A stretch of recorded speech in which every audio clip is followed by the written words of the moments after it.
Hello दोस्तों, good morning. स्वागत है आप सबका शिवकृपा क्लासेज पर। दोस्तों, इस वीडियो में हम लोग एसएससी एमटीएस और हवलदार एग्जाम 2024 के आगे की शिफ्टों में पूछा सकने वाले most important GK GS miscellaneous और करंट के प्रश्नों को सॉल्व करेंगे। दोस्तों, मैं आपको बताना चाहूँगा कि ये हमारा कोई एनालिसिस का वीडियो नहीं है, क्योंकि आप लोग जानते हैं कि एसएससी के द्वारा एनालिसिस के वीडियोस पर खास इंस्ट्रक्शंस दिए गए हैं कि इनके वीडियो पब्लिश ना किए जाएं। लेकिन मैं आपको बताना चाहूँगा दोस्तों कि ये हमारा एनालिसिस से बेहतर वीडियो है, क्योंकि इस वीडियो में हम लोग उन सभी टॉपिक्स को पूरी तरह से समग्रता के साथ कंप्लीट करने वाले हैं, जो सभी टॉपिक्स एसएससी के एग्जाम्स में पूरी तरह से ट्रेंड में रहते हैं और जिन सभी टॉपिक से आपके हर शिफ्ट में क्वेश्चंस पूछे जाते हैं। तो दोस्तों, आप लोग इन्हें कॉन्सेंट्रेट होकर सॉल्व करें। क्वेश्चंस कम सॉल्व होने पर पुनः प्रश्नों का रिवीजन करें, ताकि एसएससी एमटीएस और हवलदार एग्जाम 2024 में आप लोग जीके जीएस मिसलेनियस और करंट के टॉपिक से अच्छा स्कोर कर सकें। तो चलिए दोस्तों, सीधे क्वेश्चंस की ओर चलते हैं हम लोग। पहला क्वेश्चन हमारे सामने है, देखेंगे किस टॉपिक से रखा गया है। क्वेश्चन है दोस्तों, हरिप्रसाद चौरसिया का संबंध किस वाद्य यंत्र से है? करेक्ट आंसर होगा बांसुरी से। क्वेश्चन पहला हमारा किस टॉपिक से लगा हुआ दोस्तों? प्रमुख वादक एवं उनके वाद्य यंत्र। आप जानते हैं आपका सुपर टॉपिक है, ट्रेंडिंग टॉपिक है, एवरग्रीन टॉपिक है। आपके हर शिफ्ट में दोस्तों यहाँ से क्वेश्चन देखने को मिलते हैं। तो मोस्ट इंपॉर्टेंट सीट आपके सामने लगा दी गई है। इस टॉपिक से रिलेटेड जितने भी फैक्ट बन सकते हैं सब कुछ पूरी तरह से कंप्लीट कर लिया गया है। अगर इस सीट को आप अच्छे से रिवाइज रखते हैं, इस टॉपिक से कोई भी क्वेश्चन आपके एग्जाम में आते हैं, ना क्वेश्चन आपसे मिस होंगे और ना ही क्वेश्चन आपसे गलत होंगे। तो चलिए दोस्तों, इस सुपर टॉपिक्स को हम लोग पूरी तरह से कंप्लीट करना शुरू करते हैं। इसी में से आपके एग्जाम्स में ऑलरेडी क्वेश्चंस बनते रहते हैं और कंटिन्यू रिपीट होते रहते हैं। क्वेश्चन है दोस्तों, हरिप्रसाद चौरसिया का संबंध किस वाद्य से? करेक्ट आंसर होगा बांसुरी से। अभी सीट को थोड़ा सा अपने सामने करेंगे, देखिएगा इंपॉर्टेंट पॉइंट्स के जरिए इस टॉपिक को पूरी तरह से कंप्लीट किया गया है। पहला पॉइंट है हमारा, जाकिर हुसैन, अल्लाह रखा खां, गुदई महाराज, सफात खान और लतीफ़ खां। 5 नाम ध्यान रखेंगे, पांचों मोस्ट इंपॉर्टेंट है। ये तबला वादक है। नेक्स्ट, पंडित रविशंकर, बिलायत खां, निखिल बनर्जी, बंदे हसन और शाहिद परवेज। 5 नाम यहाँ पर भी ध्यान रखेंगे, पांचों मोस्ट इंपॉर्टेंट हैं। ये सितार वादक हैं। आगे बढ़िएगा, हरिप्रसाद चौरसिया, पन्नालाल घोष, रोनू मजूमदार, राजेंद्र कुलकर्णी। केवल 4 नाम ध्यान रखेंगे, चारों मोस्ट इंपॉर्टेंट हैं। ये बांसुरी वादक हैं। अगला, अमजद अली खां, अलाउद्दीन खां, अली अकबर खां और हाफिज खां। 4 नाम यहाँ पर भी ध्यान रखेंगे, चारों मोस्ट इंपॉर्टेंट है। ये सरोद वादक हैं। नेक्स्ट, 2 नाम केवल ध्यान रखेंगे, उस्ताद बिस्मिल्लाह खान और दयाशंकर जगन्नाथ। दोनों मोस्ट इंपॉर्टेंट है। ये शहनाई वादक हैं। 2 ही नाम ध्यान रखेंगे, गोविंद स्वामी पिल्लई और एल सुब्रमण्यम का, जो कि वायलिन वादक है। नेक्स्ट, एक ही नाम ध्यान रखेंगे, उस्ताद रहमान खान, जो कि पखावज से हैं। एक ही नाम ध्यान रखेंगे, टीबी गोपाला कृष्णन, जो कि मृदंग से हैं। एक ही नाम ध्यान रखेंगे, नीरू स्वामी पिल्लई, जो कि नादस्वरम से हैं। एक ही नाम ध्यान रखेंगे, शिव कुमार शर्मा, जो कि संतूर से हैं। एक ही नाम ध्यान रखेंगे, असद अली खां, जो कि रुद्रवीणा से हैं। एक ही नाम ध्यान रखेंगे, यू श्रीनिवासन, जो कि मैंडोलिन से हैं। और एक ही नाम ध्यान रखें दोस्तों, अन्नपूर्णा देवी, जो कि सुरबहार से संबंधित हैं। स्मार्ट स्ट्रेटजी के जरिए सीट बनाई गई है, जब चाहे आप 1 मिनट में इसको रिवाइज कर सकते हैं। और इतना आप प्रिपेयर रखते हैं, इस टॉपिक से दोस्तों आपके क्वेश्चन कभी मिस नहीं हो सकते। आगे बढ़ेंगे हम लोग। दोस्तों, थोड़ा सा पीडीएफ के बारे में बात होगी, पुनः हम लोग अगले टॉपिक्स की ओर देखेंगे। देखिएगा दोस्तों, एसएससी ऑल एग्जाम्स और रेलवे ऑल एग्जाम्स का ऑल इन वन नया वर्जन कंबाइंड पीडीएफ हमारे द्वारा रेडी किया गया है, क्योंकि बहुत सारी वैकेंसीज आपकी दोस्तों एसएससी और रेलवे की लग चुकी हैं।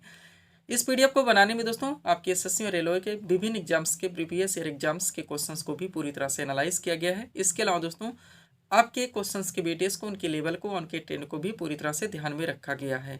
दोस्तों, इसमें आपकी बहुत सारी वैकेंसीज लगी हैं। आप जानते हैं एसएससी में बात की जाए तो सीजीएल टियर 1 आपका समाप्त हो चुका है, टियर 2 की तैयारी हो रही है। एसएससी एमटीएस आपका चल ही रहा है, जीडी आपकी लग चुकी है। रेलवे में आरपीएफ कांस्टेबल और एसआई है, एएलपी है, टेक्नीशियन है, एनटीपीसी है, ग्रुप डी है। इनमें से किसी भी वैकेंसीज में अच्छी फाइट के लिए आप इस पीडीएफ को परचेज कर सकते हैं।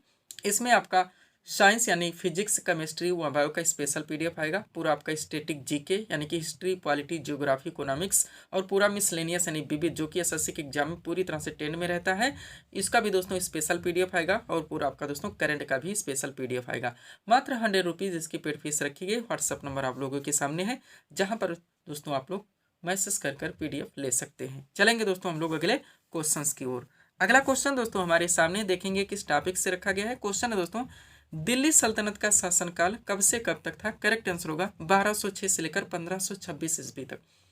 क्वेश्चन किस टॉपिक से दोस्तों? दिल्ली सल्तनत, मिडिवल हिस्ट्री का बहुत बड़ा पार्ट, बहुत सारे क्वेश्चंस, बहुत सारे फैक्ट यहाँ से निकलते हैं जो कि आपके एग्जाम में ऑलरेडी पूछे आते हैं, कंटिन्यू रिपीट होते रहते हैं। तो सब कुछ दोस्तों दिल्ली सल्तनत से जितने भी क्वेश्चंस हो सकते हैं आपके एग्जाम्स के लिए कलेक्शन करके सीट आपके सामने लगा दी गई है। इस सीट को दोस्तों आप लोग A to Z पूरी तरह से प्रिपेयर रखते हैं। इस टॉपिक से कोई भी क्वेश्चन आपके एग्जाम में आते हैं, ना क्वेश्चन आपसे मिस होंगे और ना ही क्वेश्चन आपसे गलत होंगे। तो चलिए दोस्तों, इस सुपर टॉपिक्स को हम लोग पूरी तरह से कंप्लीट करना शुरू करते हैं। क्वेश्चन था हमारा, दिल्ली सल्तनत का शासनकाल कब से कब तक था? करेक्ट आंसर होगा 1206 से लेकर 1526 ईस्वी तक। अब ये एक पॉइंट आप लोग कॉन्सेंट्रेट होकर देखेंगे। पहला पॉइंट है, भारत पर पहला सफल मुस्लिम आक्रमण मोहम्मद बिन कासिम ने 712 ईस्वी में किया था। उसने सिंध एवं मुल्तान को जीत लिया था। नेक्स्ट, महमूद गजनवी ने 1001 से 1027 ईस्वी के बीच भारत पर 17 आक्रमण किए। इनमें 1025 ईस्वी में सोमनाथ के शिव मंदिर पर किया गया आक्रमण सबसे प्रसिद्ध था। वह मोहम्मद गौरी को भारत में तुर्क सत्ता का संस्थापक मनाता है। पूरी तरह से आप प्रिपेयर रखें, ध्यान रखें दोस्तों, एक एक हमारे सेंटेंस से बहुत सारे फैक्ट, बहुत सारे क्वेश्चंस निकलते हैं जो कि आपके एग्जाम में कंटिन्यू पूछे जाते हैं। इस तरह से दोस्तों हम यहाँ पे अपने हर सेंटेंस को मेंशन करते हैं, तो आप इनको अच्छे से रिवाइज रखें। अब चलिए दोस्तों, ये आपकी बेसिक चीज़ें थी। यहाँ से आपका दिल्ली सल्तनत पूरी तरह से स्टार्ट होता है। देखिएगा पहला पॉइंट, दिल्ली सल्तनत के सिंहासन पर कुल 5 राजवंशों ने शासन किया था। इन राजवंशों का शासनकाल क्रम से इस प्रकार है, ध्यान रखेंगे ईस्वी के साथ। डाकली दोस्तों अलग अलग ट्रेंड से क्वेश्चन आपके एग्जाम में पूछे जाते हैं। सबसे पहले दोस्तों इस पर गुलाम वंश है जिन्होंने शासन किया 1206 से लेकर 1290 ईस्वी तक। दूसरा आपका खिलजी वंश है जिन्होंने शासन किया 1290 से लेकर 1320 ईस्वी तक। तीसरा दोस्तों इस पर तुगलक वंश है जिन्होंने शासन किया 1320 से 1414 ईस्वी तक। चौथा इस पर सैयद वंश है जिन्होंने शासन किया 1414 से लेकर 1451 ईस्वी तक। और पांचवा दोस्तों इस पर लोधी वंश है जिन्होंने शासन किया 1451 से 1526 ईस्वी तक। इसको आप लोग पूरी तरह से प्रिपेयर रखेंगे। अब इनके बीच में जितने भी क्वेश्चंस बन सकते हैं सब कुछ पूरी तरह से कलेक्शन करके सेट आपके सामने है, इसको आप लोग अच्छे से प्रिपेयर रखेंगे। चलिए शुरू करते हैं। पहला क्वेश्चन, गुलाम वंश के संस्थापक कौन थे? करेक्ट आंसर होगा कुतुबुद्दीन ऐबक। नेक्स्ट, गुलाम वंश के किस शासक को लाख वक्स के नाम से जाना जाता है? करेक्ट आंसर होगा कुतुबुद्दीन ऐबक। नेक्स्ट, कुतुब मीनार की नींव किस शासक ने डाली थी? करेक्ट आंसर होगा कुतुबुद्दीन ऐबक। अगला, दिल्ली सल्तनत के किस सुल्तान की मृत्यु चौगान यानी कि पोलो खेलते हुए हुई थी? तो भी कुतुबुद्दीन ऐबक। और कुब्बतुल इस्लाम मस्जिद का निर्माण किसने करवाया था? करेक्ट आंसर होगा कुतुबुद्दीन ऐबक। कुतुबुद्दीन ऐबक से जुड़े 5 सवाल पूरी तरह से प्रिपेयर रखेंगे। अब आगे बढ़िएगा, एक एक क्वेश्चन आपके लिए सुपर है दोस्तों, ध्यान दीजिएगा।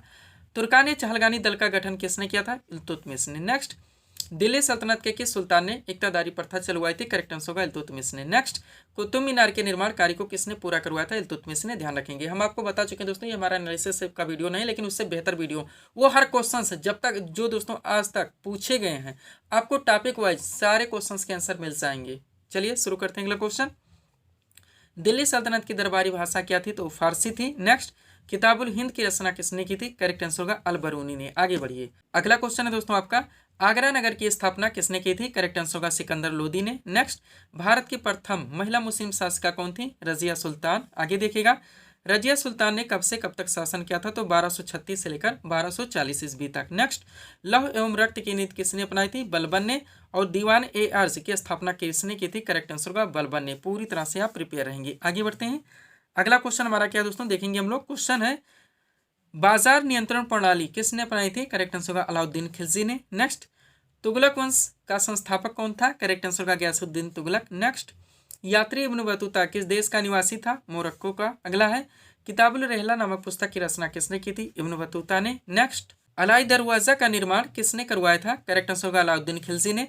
और तुगलकनामा की रचना किसने की थी? करेक्ट आंसर होगा अमीर खुसरो ने। यहाँ तक दोस्तों इस टॉपिक को आप लोग पूरी तरह से प्रिपेयर रखेंगे। पीडीएफ के लिए हमारा व्हाट्सअप नंबर लगा हुआ है। बढ़ेंगे दोस्तों हम लोग अगले क्वेश्चंस की ओर। अगला क्वेश्चन दोस्तों आपके सामने देखेंगे किस टॉपिक से रखा गया है। क्वेश्चन है हमारा, केंद्रीय वन अनुसंधान संस्थान कहाँ पर स्थित है? करेक्ट आंसर होगा देहरादून में। टॉपिक क्या दोस्तों? भारत के जो प्रमुख शोध संस्थान है, डाकली क्वेश्चंस बनते हैं दोस्तों। चावल अनुसंधान, केंद्रीय वन अनुसंधान संस्थान, भारतीय गन्ना अनुसंधान संस्थान, कृषि अनुसंधान संस्थान कहाँ पे स्थित है? केवल हमें लोकेशन बताने होते हैं। तो जितने भी आपके एग्जाम के लिए हो सकते हैं सब कुछ पूरी तरह से प्रिपेयर करके एक साथ सीट आपके सामने लगा दी गई। इसको आप लोग अच्छे से प्रिपेयर रखेंगे। चलिए शुरू करते हैं हम लोग। क्वेश्चन था हमारा, केंद्रीय वन अनुसंधान संस्थान कहाँ पर स्थित है? करेक्ट आंसर होगा देहरादून में। आगे बढ़ेंगे, एक बात कहना चाहेंगे दोस्तों, ऑलरेडी जितने लोग पीडीएफ ले चुके हैं या ले रहे हैं, अगर एमटीएस के एग्जाम में भी दोस्तों थोड़ा सा आपके पास समय है तो थोड़ा सा आप इन्वेस्ट करके प्रिंट आउट जरूर निकलवा लीजिए। प्रिंट आउट निकलवाने से अच्छी खासी सीट बन जाएगी, आप अच्छे से दोस्तों उसको पढ़ सकते हैं और अंडरलाइन लगा के रिवाइज कर सकते हैं। अगर आप इतना कर लेते हैं कम से कम समय में, बिना इधर उधर भटके, आप लोगों की प्रिपरेशन अच्छे खासे ढंग से क्लियर हो जाती है। अब देखिएगा दोस्तों, टॉपिक क्या हमारा, भारत के प्रमुख शोध संस्थान। एक तरफ शोध संस्थान के नाम दिए गए, दूसरी तरफ स्थिति के नाम दिए गए हैं, यानी कि डायरेक्टली हमें लोकेशन बताने होते हैं। चलिए शुरू करते हैं। भारतीय कृषि अनुसंधान संस्थान की बात की जाए तो ये नई दिल्ली में स्थित है। केंद्रीय चावल अनुसंधान संस्थान दोस्तों कटक में स्थित है। भारतीय गन्ना अनुसंधान संस्थान आपका लखनऊ में स्थित है। केंद्रीय आलू अनुसंधान संस्थान शिमला में स्थित है। केंद्रीय तंबाकू अनुसंधान संस्थान राजमुंदरी में स्थित है। केंद्रीय वन अनुसंधान संस्थान दोस्तों ये देहरादून में स्थित है, ध्यान रखेंगे आप लोग। आगे बढ़ते हैं, अगला क्या है आपका, भारतीय चीनी तकनीकी संस्थान जो कि कानपुर में स्थित है। भारतीय लाख अनुसंधान संस्थान रांची में स्थित है। राष्ट्रीय डेयरी अनुसंधान संस्थान करनाल में स्थित है। केंद्रीय ईंधन अनुसंधान संस्थान जलगोड़ा में स्थित है। केंद्रीय चमड़ा अनुसंधान संस्थान चेन्नई में स्थित है। केंद्रीय खनन अनुसंधान संस्थान धनबाद में स्थित है। केंद्रीय औषधि अनुसंधान संस्थान लखनऊ में स्थित है। भारतीय सर्वेक्षण विभाग आपका देहरादून में स्थित है। और भारतीय मौसम विज्ञान संस्थान दोस्तों ये नई दिल्ली में स्थित है। पूरी तरह से आप प्रिपेयर रखेंगे। आगे बढ़िएगा, अगला क्या है दोस्तों आपका, राष्ट्रीय धातु विज्ञान प्रयोगशाला जो कि शमशेदपुर में स्थित है। भारतीय पुरातात्विक सर्वेक्षण विभाग आपका कोलकाता में स्थित है। भाभा परमाणु अनुसंधान केंद्र दोस्तों टॉम्बे में स्थित है। राष्ट्रीय समुद्र विज्ञान संस्थान पणजी में स्थित है। नेक्स्ट, भारतीय पेट्रोलियम संस्थान देहरादून में स्थित है। केंद्रीय भवन निर्माण अनुसंधान संस्थान रुड़की में स्थित है। केंद्रीय सड़क अनुसंधान संस्थान नई दिल्ली में स्थित है। और केंद्रीय वनस्पति अनुसंधान संस्थान दोस्तों ये लखनऊ में स्थित है। पूरी तरह से आप प्रिपेयर रखेंगे। लास्ट क्या है आपका, भारतीय खगोल संस्थान जो कि बेंगलुरु में स्थित है। इतना आप प्रिपेयर रखते हैं दोस्तों, भारतीय अनुसंधान संस्थान से कोई भी क्वेश्चन आपके ना मिस हो सकते हैं और ना ही गलत हो सकते हैं। बढ़ेंगे हम लोग अगले क्वेश्चंस की ओर। अगला क्वेश्चन दोस्तों आपके सामने देखेंगे किस टॉपिक से रखा गया है। क्वेश्चन है हमारा, हर्षचरित नामक पुस्तक के लेखक कौन है? करेक्ट आंसर का बाणभट्ट। टॉपिक क्या है दोस्तों आपका, क्वेश्चन कहाँ से आया हुआ है? महत्वपूर्ण जो प्राचीन पुस्तकें हैं उनके लेखक डायरेक्टली क्वेश्चंस बनते हैं, आप लोग जानते हैं। आपका सुपर टॉपिक है, ट्रेंडिंग टॉपिक है, एवरग्रीन टॉपिक है, आपके हर शिफ्ट में यहाँ से क्वेश्चंस बनते हैं दोस्तों। तो सब कुछ पूरी तरह से कलेक्शन करके सीट आपके सामने लगा दी गई। इस सीट को आप लोग अच्छे से प्रिपेयर रखते हैं दोस्तों। प्राचीन पुस्तकों लेखक से रिलेटेड कोई भी क्वेश्चन आपके एग्जाम में आपसे मिस नहीं हो सकते। तो चलिए सुपर टॉपिक्स को हम लोग पूरी तरह से प्रिपेयर करना शुरू करते हैं। क्वेश्चन था हमारा, हर्षचरित नामक पुस्तक के लेखक कौन है? करेक्ट आंसर का बाणभट्ट। टॉपिक है हमारा महत्वपूर्ण प्राचीन पुस्तकें एवं उनके लेखक। चलिए इस सीट को थोड़ा सा अपने सामने करते हैं। देखिएगा, एक तरफ महत्वपूर्ण पुस्तकों के नाम दिए गए, दूसरी तरफ संबंधित लेखक के नाम दिए गए। बात की जाए पृथ्वीराज रासो तो इनके लेखक चंद्रवरदाई हैं। गीतांजलि, गार्डनर, पोस्ट ऑफिस और गोरा इनके लेखक रविन्द्रनाथ टैगोर हैं। 49 डेज के लेखक अमृता प्रीतम हैं। 10 टू पाकिस्तान के लेखक खुशवंत सिंह हैं। रंगभूमि के लेखक प्रेमचंद हैं। पल्लव के लेखक दोस्तों सुमित्रा नंदन पंत हैं। कुरुक्षेत्र और उर्वशी दोनों के साथ ध्यान रखेंगे, लेखक रामधारी सिंह दिनकर हैं। अनहैप्पी इंडिया के लेखक दोस्तों लाला लाजपत राय हैं, ध्यान रखेंगे आप लोग। आगे बढ़ते हैं, अगला क्या है दोस्तों हमारा, भारत भारती जिनके लेखक मैथिली शरण गुप्त हैं। कागज ते कैनवास के लेखक अमृता प्रीतम है। पंचतंत्र के लेखक विष्णु शर्मा है। द कंपनी ऑफ वीमेन के लेखक खुशवंत सिंह है। जो भी टॉपिक्स उठाए जाते हैं दोस्तों वहीं पे कंप्लीटली पूरी तरह से दोस्तों परफेक्ट कर दिए जाते हैं। प्रेम वाटिका के लेखक रस खान है।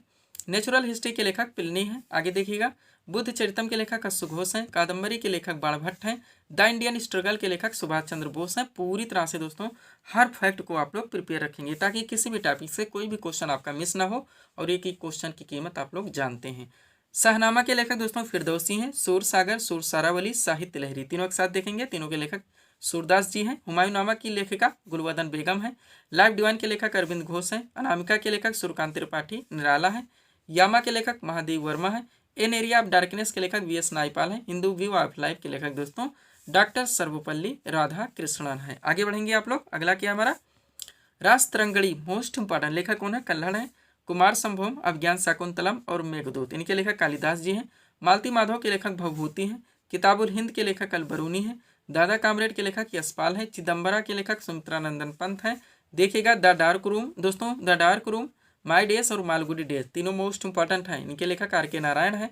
चंद्रकांता के लेखक दोस्तों देवकी नंदन खत्री हैं। आगे बढ़िएगा, अगला आपका क्या दोस्तों, कामसूत्र जिनके लेखक वात्स्यायन हैं। हितोपदेश के लेखक दोस्तों नारायण पंडित हैं। अर्थशास्त्र के लेखक चाणक्य या कौटिल्य, इनके 3 नाम है दोस्तों, एक नाम और है विष्णुगुप्त, ध्यान रखेंगे। कामायनी के लेखक जयशंकर प्रसाद हैं। अष्टाध्यायी के लेखक पाणिनि हैं। इंडिका के लेखक दोस्तों मेगास्थनीस हैं, ध्यान रखेंगे आप लोग। आगे बढ़ते हैं, अगला आपका क्या है, गीत गोविंद जिनके लेखक जयदेव हैं।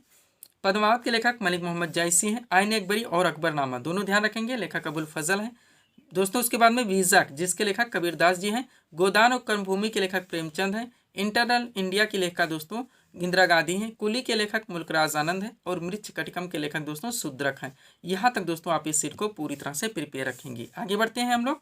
सब दोस्तों पीडीएफ के लिए हमारा व्हाट्सअप नंबर लगा हुआ है। बढ़ेंगे दोस्तों हम लोग अगले टॉपिक्स की ओर। अगला क्वेश्चन दोस्तों आपके सामने देखेंगे किस टॉपिक से रखा गया है। क्वेश्चन है हमारा, भरतनाट्यम किस राज्य का प्रसिद्ध शास्त्रीय नृत्य है? करेक्ट आंसर होगा तमिलनाडु का। क्वेश्चन किस टॉपिक से लगा दोस्तों? शास्त्रीय नृत्य। आप जानते हैं आपका सुपर टॉपिक है, ट्रेंडिंग टॉपिक है, एवरग्रीन टॉपिक है।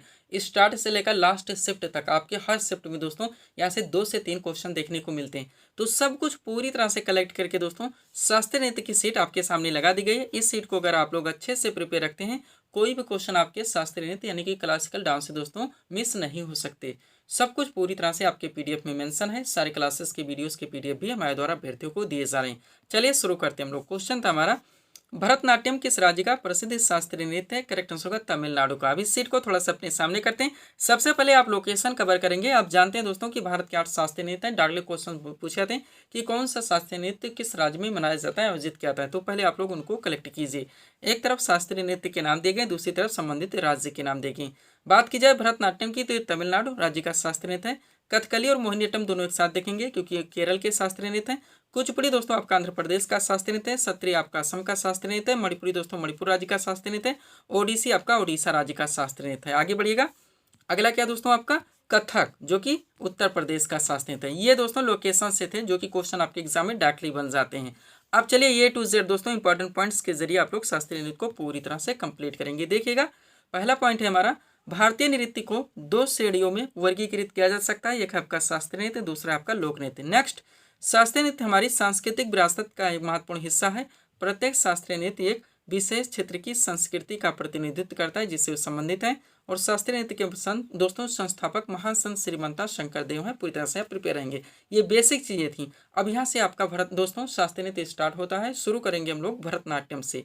तो पहला क्वेश्चन जो भरतनाट्यम से बनता है क्या है, भारत का सबसे पुराना शास्त्रीय नृत्य कौन सा है? करेक्ट आंसर का भरतनाट्यम। नेक्स्ट, भारतीय शास्त्रीय नृत्य की सबसे प्राचीन शैली कौन है? भरतनाट्यम।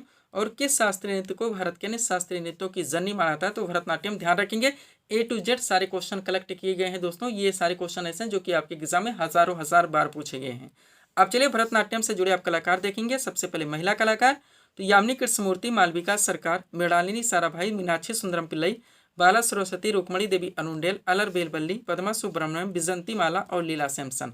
भरतनाट्यम से जुड़े पुरुष कलाकार देखेंगे आप लोग तो रेवंत साराभाई, CB चंद्रशेखर, उदय शंकर, नटराज रामकृष्ण और विजय माधवन। यहाँ तक आप लोग पूरी तरह से प्रिपेयर रखेंगे। आगे बढ़ेगा। अगला आपका कथकली लगा हुआ है जो कि केरल का शास्त्रीय नृत्य है। यहाँ से पहला क्वेश्चन जो बनता है, कथकली किस राज्य का शास्त्रीय नृत्य है? करेक्ट आंसर होगा केरल का। नेक्स्ट, किस शास्त्रीय नृत्य में मुखौटे का प्रयोग किया जाता है? करेक्ट आंसर होगा कथकली। अब कथकली नृत्य से जुड़े आप कलाकार देखेंगे तो शांता राव हो गया, उदय शंकर हो गया, आनंद शिवरामन हो गया, गोपीनाथ हो गया, रागिनी देवी, कृष्णन कुट्टी, माधवन आनंद, गुरु गोपाल शंकर। ध्यान रखेंगे आप लोग। इसलिए दोस्तों यही वजह है कि हम अपने वीडियोस में कभी विकल्प यानी ऑप्शन लगाकर नहीं पढ़ाते। ऑप्शन से चीज़ें आपकी कभी क्लियर नहीं हो सकती, केवल कन्फ्यूजन क्रिएट होगी, टाइम टेकिंग होगा, आपके किसी मतलब का नहीं निकलेगा। नेक्स्ट आपका कथक लगा हुआ है जो कि उत्तर प्रदेश का शास्त्रीय नृत्य है। यहाँ से जो फैक्ट निकलते हैं देखिएगा। पहला पॉइंट है, जयपुर घराना, लखनऊ घराना और वाराणसी घराना किस नृत्य शैली के मुख्य घराने हैं? तो कथक के एक साथ दे दिया गया। ध्यान रखेंगे। अब कथक नृत्य से जुड़े आप कलाकार देखेंगे तो बिरजू महाराज, शंभू महाराज, बैजनाथ प्रसाद, लच्छू महाराज, सुंदर प्रसाद, सुखदेव महाराज, सितारा देवी, गौरी शंकर, देवीलाल, शोभना नारायण, गोपी कृष्ण, मालविका सरकार, हजारी अग्रवाल, विद्या गौरी अडकर और भारती गुप्ता। ध्यान रखेंगे। नेक्स्ट आपका कुचिपुड़ी लगा हुआ है जो कि आंध्र प्रदेश राज्य का शास्त्रीय नृत्य है। यहाँ से जो पहला क्वेश्चन बनता है देखिएगा, लक्ष्मी नारायण शास्त्री, यह नाम आप लोग नहीं भूलेंगे, हजारों बार पूछा गया है, का नाम किस शास्त्रीय नृत्य से जुड़ा है? कुचिपुड़ी से। नेक्स्ट, किस शास्त्रीय नृत्य में नर्तक कांस्य की थाली में खड़ा होकर नृत्य करता है? तो कुचिपुड़ी ही है। अब कुचिपुड़ी नृत्य से जुड़े आप कलाकार देखेंगे, लक्ष्मी नारायण शास्त्री, राजा और राधा रेड्डी, यामिनी कृष्णमूर्ति, यामिनी रेड्डी, कौशल्या रेड्डी, भावना रेड्डी, मंजू भारवी, अरुणिमा कुमार और मिथिला कुमार। ध्यान रखेंगे। उम्मीद करते हैं दोस्तों इस टॉपिक से जितने भी क्वेश्चंस बने होंगे सबके आंसर आपको मिलते होंगे, इससे बाहर कुछ भी नहीं है। नेक्स्ट आपका मोहिनीअट्टम लगा हुआ जो कि केरल का ही शास्त्रीय नृत्य है। यहाँ से जो पहला क्वेश्चन बनता है, मोहिनीअट्टम का संबंध किस हिंदू देवता से है? तो भगवान विष्णु से है। मोहिनीअट्टम से जुड़े कलाकार देखेंगे तो स्मिता राजन, कला मंडलम, कल्याण कुटियम्मा, हेमा मालिनी, भारती शिवाजी, कनक रेले, सुनंदा नायर, रेमा श्रीकांत, पल्लवी कृष्णन, रागिनी देवी, कला मंडलम राधिका और राधा दत्तापति। ध्यान रखेंगे आप लोग। नेक्स्ट आपका ओडिसी लगा हो, जो कि ओडिशा राज्य का शास्त्रीय नृत्य है। यहाँ से जो पहला क्वेश्चन बनता है, किस शास्त्रीय नृत्य की उत्पत्ति देवदासियों के द्वारा हुई है, तो ओडिसी है। अब ओडिसी नृत्य जुड़े कलाकार देखेंगे, सोनल मानसून, केलुचरण मोहपात्रा, अनीता बाबू, अर्पिता वेंकटेश, चित्रा कृष्णमूर्ति, शर्मिला विश्वास, शर्मिला मुखर्जी, मधुमिता राउत, इंद्राणी रहमान, काली चंद्र, संयुक्ता पाणिग्रही और माधवी मुदगल। पूरी तरह से आप प्रिपेयर रखेंगे। नेक्स्ट दोस्तों आपका मणिपुरी लगाओ, जो कि मणिपुर राज्य का शास्त्रीय नृत्य है। यहाँ से जो क्वेश्चन बनता है, पहला कौन सा शास्त्रीय नृत्य लाई हरोबा उत्सव में क्या था, मणिपुरी। ध्यान रखेंगे। अब मणिपुरी नृत्य से जुड़े कलाकार देख लीजिए, तो कलावती देवी, निर्मला मेहता, सविता मेहता, संगजीत सिंह, झाबेरी बहने, रीता देवी, गोपाल सिंह। आगे बढ़िएगा।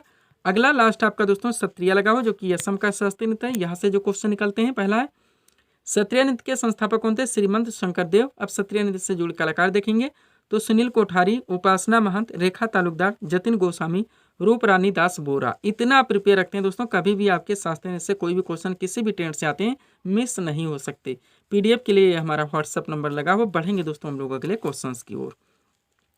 अगला क्वेश्चन दोस्तों हमारे सामने देखेंगे किस टॉपिक से रखा गया है। क्वेश्चन हमारा, घूमर किस राज्य का प्रसिद्ध लोक नृत्य है, तो राजस्थान का है। टॉपिक क्या आ गया है दोस्तों, भारतीय प्रमुख लोक नृत्य। शास्त्रीय नृत्य हम लोग कंप्लीट किए हैं, तो साथ में दोस्तों लोक नृत्य हम लोग यहीं पे पूरी तरह से कंप्लीट करेंगे। देखिएगा क्वेश्चन आपका हो चुका है, आंसर दे चुके हैं। टॉपिक है आपका भारतीय राज्यों के प्रमुख लोक नृत्य। चलिए सीट को थोड़ा सा अपने सामने करते हैं। देखिएगा एक तरफ राज्यों के नाम दिए गए हैं, दूसरी तरफ प्रमुख लोक नृत्य के नाम दिए गए हैं। स्टार्ट करते हैं असम से, तो बिहू आपका सुपर रहेगा ही। इसके अलावा खेल गोपाल, महारास, नट पूजा, झुमरा और बिछुआ, ये भी आप लोग और ऐड रखेंगे। झारखंड से जुड़े लोक नृत्य देखेंगे, छऊ हो गया, कटघोड़वा हो गया, धोबिया हो गया, कर्मा हो गया, सरहुल हो गया। बिहार के लोक नृत्य देखेंगे, बरुआ बखाइन हो गया, सोहराई हो गया, झिझिया हो गया, धोबिया हो गया, लौंडा हो गया, जट जटिन हो गया, कटघोड़वा। बिहार और झारखंड के थोड़े बहुत लोक नृत्य अगर मिलते हैं दोस्तों, तो इससे आप लोगों को कन्फ्यूज नहीं होने, क्योंकि आप जानते हैं ये राज्यों का बंटवारा हुआ था। राजस्थान के लोक नृत्य देखेंगे तो कठपुतली भी मोस्ट इंपॉर्टेंट, घूमर भी मोस्ट, पढ़ियारी, गणगौर, बगरिया और तेरा ताली। गुजरात के लोक नृत्य देखेंगे, गरबा हो गया, डांडिया हो गया, गणपति भजन हो गया। पश्चिम बंगाल के जात्रा, बाउल, काठी, ढाली और मरसिया, सारे मोस्ट इंपॉर्टेंट हैं। महाराष्ट्र के लावड़ी देख लीजिए, तमाशा, बोहदा, मौनी, लेजम, दही कला और गौरीसा। इतना प्रिपेयर रखते हैं दोस्तों, लोक नृत्य से कोई भी क्वेश्चन आपके कितना ही डिफिकल्ट आए, आपके दोस्तों मिस नहीं हो सकते आपके एग्जाम में। केरल के लोक नृत्य देखेंगे, ओट्टम हो गया, थुलाल हो गया, कालियट्टम हो गया, मारा मोन हो गया। उत्तराखंड के लोक नृत्य देखेंगे, चौफली हो गया, कजरी हो गया, झोटा हो गया, चाचरी हो गया। कर्नाटक के दोस्तों यक्षगान, करगा, कुनीता हो गया। मध्य प्रदेश के लोक नृत्य पंडुआनी हो गया, मुंदड़ी हो गया, गौडो हो गया, चैत हो गया। छत्तीसगढ़ के देखेंगे, सुआ हो गया, रावत नाच हो गया, डागला हो गया। उत्तर प्रदेश के लोक नृत्य रासलीला हो गया, नौटंकी हो गया, चरकुला हो गया, छपेली हो गया, कजरी हो गया, झूला हो गया। हिमाचल प्रदेश के देखेंगे, जयंती हो गया, जद्दा हो गया, छारुआ हो गया, डांगी हो गया और संगला हो गया। पंजाब व हरियाणा के देखेंगे दोस्तों, तो गिद्धा, भांगड़ा और धमाल तीनों मोस्ट इंपॉर्टेंट है, ध्यान रखेंगे आप लोग। अगला आपका क्या है दोस्तों, देखेंगे हम लोग। नेक्स्ट हमारा दोस्तों लगा हुआ है मेघालय के लोक नृत्य, तो लाहो और वांगला, दो ध्यान रखेंगे। नागालैंड के दोस्तों चोंग हो गया, खैवा हो गया, कुमी नागा हो गया। जम्मू कश्मीर के देखेंगे, राउफ, दमाली, हिका, तीनों मोस्ट इंपॉर्टेंट है। लास्ट है अरुणाचल प्रदेश, मुखौटा, मोपिन, सोलुंग, लोसार और चोकुम। इतना दोस्तों आप लोगों को अच्छे से प्रिपेयर रखने हैं, अगर आपको लोक नृत्य से अपने क्वेश्चन करेक्ट करने हैं। पीडीएफ के बारे में ऑलरेडी हम आपको बता चुके हैं। SSC exam, railway exams, all in one नया वर्जन कंबाइन प्रिपेयर किया गया है। बिहार एसएससी 10+2 ये 2023 की वैकेंसी है दोस्तों, जिसका भी एग्जाम नहीं हो पाया गया है। इसका तीसरी बार नया वर्जन पीडीएफ रेडी किया गया है, और यूपी SSSC से जुड़े विभिन्न एग्जाम्स के दोस्तों पीडीएफ भी हमारे द्वारा रेडी किए गए। जीके, जीएस और यूपी स्पेशल में स्टैटिक व्याकरण के ये भी नया वर्जन है। बढ़ेंगे दोस्तों हम लोग अगले क्वेश्चंस की ओर। अगला क्वेश्चन दोस्तों आपके सामने देखेंगे किस टॉपिक से रखा गया है। क्वेश्चन है हमारा, बेसबॉल खेल किस परिसर या मैदान पर खेला जाता है। करेक्ट आंसर होगा डायमंड पर। टॉपिक क्या दोस्तों, डायरेक्टली पूछा जाता है कि कौन सा खेल कहाँ पे खिलाता है, उस परिसर का नाम या मैदान का नाम बताइए। छोटा सा टॉपिक है, इजी सा टॉपिक है, लेकिन आपका ट्रेंडिंग टॉपिक है। डायरेक्टली आपके एग्जाम में दोस्तों कंटिन्यू क्वेश्चंस बनते रहते हैं, तो सब कुछ पूरी तरह से प्रिपेयर करके सेट आपके सामने लगा दी गई। इस सेट को आप लोग अच्छे से प्रिपेयर रखेंगे। चलिए शुरू करते हैं हम लोग। क्वेश्चन था हमारा, बेसबॉल खेल किस परिसर या मैदान पर खेला जाता है। करेक्ट आंसर होगा डायमंड पर। चलिए थोड़ा सा इस सीट को अपने सामने करते हैं। देखिएगा एक तरफ दोस्तों विभिन्न खेलों के नाम दिए गए, दूसरी तरफ परिसर यानी मैदान के नाम दिए गए। बात की जाए क्रिकेट तो इसके दो ऑप्शन आते हैं, पिच भी आता है, फील्ड भी आता है, दोनों ध्यान रखेंगे। फुटबॉल दोस्तों ये फील्ड में खिलाता है, हॉकी दोस्तों फील्ड में खिलाता है, लॉन टेनिस आपका कोर्ट में खिलाता है, टेबल टेनिस बोर्ड में खिलाता है, बैडमिंटन कोर्ट में खेला जाता है, बास्केटबॉल भी कोर्ट में खेला जाता है, ध्यान रखेंगे आप लोग। आगे बढ़ते हैं। अगला क्या दोस्तों हमारा वॉलीबॉल, जो कि कोर्ट में खेला जाता है। बेसबॉल दोस्तों डायमंड में खिलाता है। पोलो दोस्तों फील्ड में खिलाता है। गोल्फ कोर्स में खेला जाता है। शतरंज दोस्तों बोर्ड में खिलाता है। कबड्डी कोर्ट में खिलाता है। मुक्केबाजी दोस्तों रिंग में खिलाता है। इतना दोस्तों आप लोगों को इस टॉपिक से भी पूरी तरह से प्रिपेयर रखने हैं। आगे बढ़ते हैं। पीडीएफ के लिए हमारा व्हाट्सअप नंबर लगाओ, बढ़ेंगे दोस्तों हम लोग अगले टॉपिक्स की ओर। अगला क्वेश्चन दोस्तों आपके सामने है, देखेंगे किस टॉपिक से रखा गया है। क्वेश्चन है हमारा, पुलित्जर पुरस्कार किस क्षेत्र में प्रदान किया जाता है। करेक्ट आंसर होगा पत्रकारिता के क्षेत्र में। टॉपिक क्या है दोस्तों आपका सुपर टॉपिक है।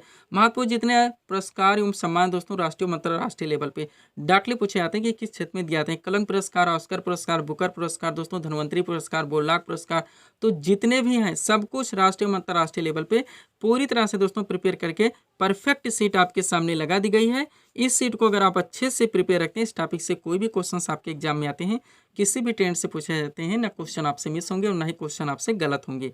तो चलिए दोस्तों इस मोस्ट इंपोर्टेंट टॉपिक्स को हम लोग पूरी तरह से कंप्लीट करना शुरू करते हैं। क्वेश्चन था हमारा, पुलित्जर पुरस्कार किस क्षेत्र में प्रदान किया जाता है। करेक्ट आंसर होगा पत्रकारिता के क्षेत्र में। देखिएगा सबसे पहले दोस्तों हम लोग अंतर्राष्ट्रीय लेवल पे पुरस्कार एवं सम्मान को कवर करते हैं, पुनः हम लोग राष्ट्रीय लेवल पे इसी वीडियोस में आगे कंप्लीट करेंगे।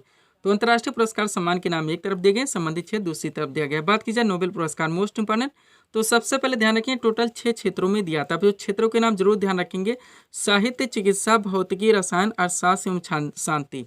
अगर क्वेश्चन का ट्रेंड चेंज कर दिया है, निम्न में से किस क्षेत्र में नोबेल पुरस्कार नहीं दिया जाता है, ऐसे में अगर आप 6 क्षेत्रों के नाम याद नहीं रखते, क्वेश्चन आप सॉल्व नहीं कर पाएंगे। पुलित्जर पुरस्कार पत्रकारिता के क्षेत्र में दिया जाता है। ऑस्कर पुरस्कार फिल्म के क्षेत्र में दिया जाता है, ध्यान रखेंगे आप लोग। आगे बढ़ते हैं। अगला है क्या दोस्तों आपका कैलिंग पुरस्कार, जो कि विज्ञान के क्षेत्र में दिया जाता है। बुकर पुरस्कार साहित्य के क्षेत्र में दिया जाता है। ग्रैमी पुरस्कार संगीत के क्षेत्र में दिया जाता है। रमन मैग्सेसे पुरस्कार दोस्तों सरकारी सेवा, जन सेवा, पत्रकारिता, साहित्य तथा संचार, अंतर्राष्ट्रीय समझ के क्षेत्र में दिया जाता है। महात्मा गांधी शांति पुरस्कार शांति के क्षेत्र में दिया जाता है। पूरी तरह से आप ध्यान रखेंगे। अंतर्राष्ट्रीय लेवल के पुरस्कार एवं सम्मान थे। अब हम लोग दोस्तों राष्ट्रीय लेवल पे पुरस्कार एवं सम्मान को पूरी तरह से कवर करेंगे। देखिएगा एक तरफ राष्ट्रीय पुरस्कार के नाम दिए गए, दूसरी तरफ संबंधित क्षेत्र के नाम। बात की जाए भारत रत्न, सबसे बड़ा यही है दोस्तों। तो कला हो गया, साहित्य हो गया, विज्ञान हो गया, खेल के क्षेत्र में विशिष्ट सेवा तथा जन सेवा के लिए ये पुरस्कार दिया जाता है। दादा साहब फाल्के पुरस्कार फिल्म के क्षेत्र में दिया जाता है। ज्ञानपुर पुरस्कार साहित्य के क्षेत्र में, सरस्वती सम्मान साहित्य के क्षेत्र में, व्यास सम्मान भी साहित्य के क्षेत्र में। आगे बढ़िएगा। कबीर पुरस्कार सामाजिक सद्भाव के क्षेत्र में दिया जाता है। द्रोणाचार्य पुरस्कार दोस्तों खेल प्रशिक्षण के क्षेत्र में दिया जाता है, आप लोग ध्यान रखेंगे। आगे बढ़ते हैं। अगला क्या दोस्तों हमारा मेजर ध्यानचंद खेल रत्न पुरस्कार, तो एक खेल सराहनीय प्रदर्शन करने वाले खिलाड़ी को दिया जाता है। अर्जुन पुरस्कार खेल के क्षेत्र में दिया जाता है। शांति स्वरूप भटनागर पुरस्कार विज्ञान के क्षेत्र में दिया जाता है। धन्वंतरी पुरस्कार चिकित्सा के क्षेत्र में दिया जाता है। बोलाक पुरस्कार थोड़ा सा कॉमन सेंस लगाएंगे तो आपको मिलेगा, कृषि की पैदावार में उल्लेखनीय योगदान के लिए दिया जाता है। चमेली देवी पुरस्कार पत्रकारिता के क्षेत्र में दिया जाता है। गोविंद वल्लभ पंत पुरस्कार यह सर्वश्रेष्ठ सांसद को दिया जाता है। इतना आप लोग यहाँ से पूरी तरह से प्रिपेयर रखेंगे। पीडीएफ के लिए व्हाट्सअप नंबर लगा हुआ है। बढ़ेंगे दोस्तों हम लोग अगले क्वेश्चन की ओर। अगला क्वेश्चन दोस्तों आपके सामने देखेंगे किस टॉपिक से रखा गया है। क्वेश्चन है हमारा, जैन धर्म के 24वें एवं अंतिम तीर्थंकर कौन थे। करेक्ट आंसर होगा महावीर स्वामी। क्वेश्चन किस टॉपिक से, जैन धर्म से आवा। क्वेश्चन देखिए कैसे मेंशन किया गया है। जैन धर्म के 24वें एवं अंतिम यानी टोटल 24 तीर्थंकर हुए थे। आंसर हम लोग कर चुके हैं। सब कुछ पूरी तरह से कंप्लीट करके जैन धर्म की सीट आपके सामने लगा दी गई है। इस सीट को आप लोग अच्छे से प्रिपेयर रखेंगे। चलिए शुरू करते हैं। क्वेश्चन था हमारा, जैन धर्म के 24वें एवं अंतिम तीर्थंकर कौन थे। करेक्ट आंसर होगा महावीर स्वामी। अब एक एक फैक्ट दोस्तों आप लोग कंसंट्रेट होकर देखेंगे। पहला है जैन धर्म के प्रथम तीर्थंकर ऋषभ देव थे, यानी जैन धर्म का संस्थापक भी माना जाता है। नेक्स्ट, जैन धर्म में कुल 24 तीर्थंकर हुए। महावीर स्वामी जैन धर्म के 24वें तीर्थंकर थे। इन्हें जैन धर्म का वास्तविक संस्थापक माना जाता है। नेक्स्ट, महावीर स्वामी का जन्म 540 ईसा पूर्व में कुंडग्राम वैशाली में हुआ था। इनके पिता का नाम सिद्धार्थ था, जो कि ज्ञात्रिक क्षत्रिय कुल के थे, और माता का नाम त्रिशला था, जो कि लिच्छवी शासक चेटक की बहन थी। महावीर पत्नी दोस्तों स्वामी की पत्नी का नाम यशोदा था। पूरी तरह से आप प्रिपेयर रखेंगे। A to Z जो भी दोस्तों सीट उठाई जाती है, यानी जो भी टॉपिक उठाए जाते हैं, वहीं पे पूरी तरह से प्रिपेयर कर दिए जाते हैं। अगला आपका 30 वर्ष की आयु में महावीर स्वामी ने गृह त्याग किया। 42 वर्ष की अवस्था में जुरुम्भे ग्राम रूसपालिका नदी के किनारे 12 वर्ष की तपस्या के बाद में इन्हें ज्ञान की प्राप्ति हुई। महावीर स्वामी का महापरिनिर्वाण 468 ईसा पूर्व में पावपुरी में हुआ था। आगे बढ़ेंगे। महावीर स्वामी ने 5 महाव्रतों के पालन का उपदेश दिया। 5 महाव्रत हैं, सत्य है, अहिंसा, स्तेय है, अपरिग्रह एवं ब्रह्मचर्य। अब आगे ध्यान देंगे। इनमें से शुरू के 4 महाव्रत जैन धर्म के 23वें तीर्थंकर पार्श्वनाथ के थे। दोस्तों अंतिम महाव्रत जो ब्रह्मचर्य है, इन्हें महावीर स्वामी ने दोस्तों जोड़ा था। महावीर स्वामी ने अपने उपदेश प्राकृत भाषा में दिए। जैन धर्म अनिश्वरवादी है। नेक्स्ट, कालांतर में जैन धर्म 2 संप्रदायों श्वेतांबर एवं दिगंबर में बढ़ गया। श्वेतांबर संप्रदाय के अनुयायी श्वेत वस्त्र धारण करते थे, जबकि दिगंबर संप्रदाय के अनुयायी वस्त्रों का परित्याग करते थे। ध्यान रखेंगे। अब आप जानते हैं जैन धर्म में 2 महासंगीतियों का आयोजन किया गया था, उनको आप कलेक्ट कीजिए। तो पॉइंट है आपका जैन धर्म की महासंगीतियाँ, एक तरफ संगीतियों के नाम, फिर दोस्तों समय भी दिया गया है, स्थल भी दिया गया है, अध्यक्षता भी दी गई है। चलिए शुरू करते हैं। प्रथम दोस्तों जैन संगीति की बात की जाए तो इसका आयोजन 322 ईसा पूर्व से 298 ईसा पूर्व में किया गया था। कहाँ पे? पाटलिपुत्र में। किसकी अध्यक्षता में? तो स्थूलभद्र के। द्वितीय जैन संगीति की बात की जाए, इसका आयोजन 512 ईस्वी में वल्लभी में हुआ था, देव ऋषिगढ़ी यानी क्षमा श्रवण की दोस्तों अध्यक्षता में। यहाँ तक आप लोगों को जैन धर्म को पूरी तरह से कलेक्ट रखनी है। बढ़ेंगे दोस्तों हम लोग अगले क्वेश्चन की ओर। अगला क्वेश्चन आपका क्या है? आजाद हिंद फौज की स्थापना किसने और कब की थी? करेक्ट आंसर होगा रासबिहारी बोस ने 1942 ईस्वी में। टॉपिक क्या है दोस्तों? महत्वपूर्ण जितने सामाजिक धार्मिक आंदोलन है, समाज सुधारक हैं, डाकली क्वेश्चन बनते हैं। ब्रह्म समाज, आर्य समाज, प्रार्थना समाज, सत्य शोधक समाज। तो यहाँ पे दोस्तों स्थापना वर्ष के साथ साथ संस्थापक भी मेंशन कर दिया गया है, यानी सब कुछ पूरी तरह से कलेक्ट किया गया है। हर ट्रेंड से आप लोग इसको पूरी तरह से प्रिपेयर रखेंगे। चलिए शुरू करते हैं हम लोग। क्वेश्चन था हमारा, आजाद हिंद फौज की स्थापना किसने और कब की थी? करेक्ट आंसर होगा रासबिहारी बोस ने 1942 ईस्वी में। अब थोड़ा सा इस सेट को अपने सामने कर देंगे। देखिएगा दोस्तों, सबसे पहले संस्थाओं के नाम दिए गए हैं, फिर स्थापना वर्ष, फिर संस्थापक। बात की जाए एशियाटिक सोसाइटी, तो इनके संस्थापक इसकी स्थापना 1784 ईस्वी में हुई थी विलियम जोन्स के द्वारा। आत्मीय सभा की स्थापना 1815 में हुई थी राजा राम मोहन राय के द्वारा। वेदांत कॉलेज की स्थापना 1825 में हुई थी राजा राम मोहन राय के द्वारा। और ब्रह्म समाज की स्थापना 1828 में की गई थी राजा राम मोहन राय के द्वारा। आगे बढ़िएगा। अगला आपका क्या दोस्तों? तत्वबोधिनी सभा, जिनके संस्थापक दोस्तों जिसकी स्थापना 1839 में की गई थी देवेंद्रनाथ ठाकुर के द्वारा। इंडियन एसोसिएशन की स्थापना 1876 में की गई थी आनंद मोहन बोस और सुरेंद्रनाथ बनर्जी के द्वारा। पूना सार्वजनिक सभा की स्थापना 1867 में की गई थी एमजी रानाडे के द्वारा। सब कुछ पूरी तरह से आपको प्रिपेयर रखना है। थोड़ा फास्ट चल रहे हैं क्योंकि दोस्तों ज़्यादा से ज़्यादा टॉपिक हम कलेक्ट करवाना चाहते हैं इस वीडियो में। प्रार्थना समाज की स्थापना मोस्ट इम्पोर्टेंट रहेगा, 1867 में हुई थी आत्माराम पांडुरंग के द्वारा। आर्य समाज की स्थापना 1875 में हुई थी स्वामी दयानंद सरस्वती के द्वारा। बेलूर मठ की स्थापना 1887 में हुई थी स्वामी विवेकानंद के द्वारा। और रामकृष्ण मिशन की स्थापना भी 1897 में हुई थी स्वामी विवेकानंद के द्वारा। Servants of India society most important Bharat सेवक समाज भी लेके आता है, 1905 में की गई थी गोपाल कृष्ण गोखले के द्वारा। अभिनव भारत सोसाइटी की स्थापना 1904 में हुई थी विनायक दामोदर सावरकर के द्वारा। मुस्लिम लीग की स्थापना 1906 में की गई थी आगा खान एवं सलीमुल्लाह खान के द्वारा। अनुशीलन समिति की स्थापना 1907 में हुई थी वारेंद्र घोष दोस्तों और भूपेंद्र दत्त के द्वारा। आगे बढ़िएगा। अगला क्या दोस्तों आप हमारा देखेंगे, विश्व भारती, जिसकी स्थापना 1912 में हुई थी रविन्द्रनाथ ठाकुर के द्वारा। गदर पार्टी की स्थापना 1913 में हुई थी लाला हरदयाल के द्वारा। हिंदू महासभा की स्थापना 1915 में हुई थी मदन मोहन मालवीय के द्वारा। होम रूल लीग की स्थापना 1916 में हुई थी तिलकम एनी बेसेंट के द्वारा। आगे बढ़ेंगे। अगला हमारा क्या दोस्तों देखेंगे हम लोग, खिलाफत आंदोलन मोस्ट इंपॉर्टेंट रहेगा। स्थापना 1919 में की गई थी अली बंधु के द्वारा। स्वराज पार्टी की स्थापना 1923 में की गई थी मोतीलाल नेहरू एवं चित्तरंजन दास के द्वारा। राष्ट्रीय स्वयंसेवक संघ की स्थापना 1927 में की गई थी डॉक्टर हेडगेवार एवं बीएस मुंजे के द्वारा। हिंदुस्तान सोशलिस्ट रिपब्लिकन आर्मी की स्थापना 1928 में की गई थी भगत सिंह एवं चंद्रशेखर आजाद के द्वारा। खुदाई खिदमतगार की स्थापना 1937 में की गई थी खान अब्दुल गफ्फार खां के द्वारा। फारूड बला की स्थापना 1939 में की गई थी सुभाष चंद्र बोस के द्वारा। सब कुछ पूरी तरह से आपको प्रिपेयर रखनी है। आगे बढ़िएगा। अगला आपका दोस्तों आज़ाद हिंद फौज, जिसकी स्थापना 1942 में रासबिहारी बोस के द्वारा। और आज़ाद हिंद सरकार की स्थापना 1943 में की गई थी सुभाष चंद्र बोस के द्वारा। इतना आप लोगों को यहाँ से प्रिपेयर रखने हैं। आगे बढ़ेंगे। सब्सक्राइब करें आप हमारी स्टडी चैनल शिवकृपा क्लासेज को इसी तरह के वीडियोज़ के लिए। अगला क्वेश्चन दोस्तों आपके सामने देखेंगे किस टॉपिक से रखा गया है। क्वेश्चन है हमारा, विधानसभा सदस्य बनने के लिए न्यूनतम आयु सीमा कितनी है? करेक्ट आंसर होगा 25 वर्ष। टॉपिक क्या है दोस्तों आपका, विभिन्न जो संवैधानिक पदाधिकारी डायरेक्टली क्वेश्चन बनते हैं दोस्तों विधानसभा लोकसभा सदस्य बनने के लिए न्यूनतम आयु सीमा। तो सब कुछ पूरी तरह से कलेक्ट करके दोस्तों सीट आपके सामने, सीट को आप लोग प्रिपेयर रखेंगे। चलिए शुरू करते हैं हम लोग। क्वेश्चन था हमारा, विधानसभा सदस्य बनने के लिए न्यूनतम आयु कितनी है? तो दोस्तों 25 वर्ष। ध्यान रखेंगे। टॉपिक है आपका भारत के मुख्य पदाधिकारी से संबंधित उम्र संबंधित तथ्य। चलिए इस सीट को थोड़ा सा अपने सामने करते हैं। एक तरफ विभिन्न पदाधिकारियों के नाम देंगे, दूसरी तरफ न्यूनतम आयु सीमा। बात की जाए राष्ट्रपति एवं उपराष्ट्रपति दोनों एक साथ देखेंगे। ये बनने के लिए दोस्तों न्यूनतम आयु सीमा 35 वर्ष है। लोकसभा सदस्य के लिए 25 वर्ष है। लोकसभा अध्यक्ष के लिए भी 25 वर्ष है। राज्यसभा सदस्य की बात की जाए तो न्यूनतम आयु सीमा 30 वर्ष है। विधानसभा सदस्य के लिए 25 वर्ष है। विधान परिषद सदस्य के लिए 30 वर्ष है। और राज्यपाल बनने के लिए दोस्तों 35 वर्ष है। ध्यान रखेंगे आप लोग। थोड़े से और देखिए इसमें दोस्तों, मतदान करने के लिए अगर न्यूनतम आयु सीमा की बात की जाए तो 18 वर्ष है। और ग्राम पंचायत सदस्य बनने के लिए न्यूनतम आयु सीमा दोस्तों 21 वर्ष है। ध्यान रखेंगे। तो दोस्तों इस वीडियो को यहीं पे विराम देना चाहेंगे। हालांकि साइंस के 2 टॉपिक लाना चाहते थे लेकिन वीडियो आपका लंबा खिंच रहा है। तो दोस्तों इसी तरह के वीडियोस के लिए आप हमारे स्टडी चैनल शिवकृपा क्लासेस से जुड़े हैं, चैनल को सब्सक्राइब करें ताकि हमारे द्वारा दी जाने वाली सभी वीडियोस आप क्रम से सबसे पहले देख सकें। तो मिलते हैं दोस्तों नेक्स्ट वीडियोस में। Thanks for watching.